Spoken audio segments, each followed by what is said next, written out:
ஹன்சிகாவோட duet பாட ஆசைப்படும் கணேஷ் வெங்கட்ராமன். பிரகாஷ் ராஜோட அபியும் நானும், சித்தார்த் ஹன்சிகா நடிச்ச தியா வேலசேனு குமார், விக்ரம் பிரபு நடிச்ச இவன் வேற மாதிரி உள்பட சில படங்கள்ல நடிச்சவர் கணேஷ் வெங்கட்ராமன்.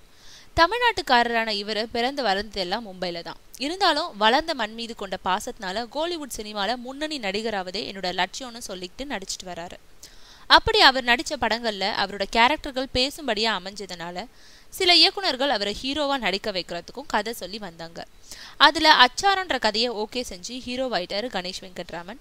டைரக்டர் ராதா மோகன் கிட்ட உதவியாளரா பணியாற்றிய மோகன் கிருஷ்ணான்றவர் தான் இந்த படத்தை இயக்குறாராம். அபியும் நானும் படத்துல த்ரிஷாவோட கணவரா கணேஷ் வெங்கட்ராமன் நடிச்ச போது அவரோட நடிப்பாற்றல அறிஞ்சவரான அவரு இப்போ என்னோட கதையில கட்டாயம் நீங்க தான் ஹீரோவா நடிக்கணும்னு நடிக்க வச்சிருக்காராம். அதனால மிகுந்த உற்சாகத்துல ஹீரோ அரிதாரம் பூசியிருக்காராம் கணேஷ். அவர்கிட்ட அப்படின்னா இனிமே கேரக்டர் ரோல்ல நடிக்க மாட்டீங்களான்னு கேட்டா எல்லா விதமான வேஷங்களையும் நடிச்சு மாறுபட்ட நடிகரா பெயர் எடுக்கணும்ன்றது தான் என்னோட லட்சியம். அதே சமயம் ஹீரோவாகவும் ஆகணும். அதோடு நான் தியா வேலசேனு குமார் படத்துல நடிச்ச போதே என்னோட நடிப்பை பார்த்து ஹன்சிகாவோட அம்மாவே உங்களுக்கு இருக்க அழகுக்கும் திறமைக்கும் ஹீரோவா நடிக்க எல்லா தகுதியும் இருக்குன்னு எனக்கு சான்றிதழ் கொடுத்தாங்க. அதை கேட்டு அருகில் இருந்த ஹன்சிகாவும் அதை வழிமொழிஞ்சாங்க. அதனால எனக்குள்ள இருந்த ஹீரோ ஆசை இன்னும் அதிகரிச்சுதுன்னு சொல்லும் வெங்கட்ராமன்.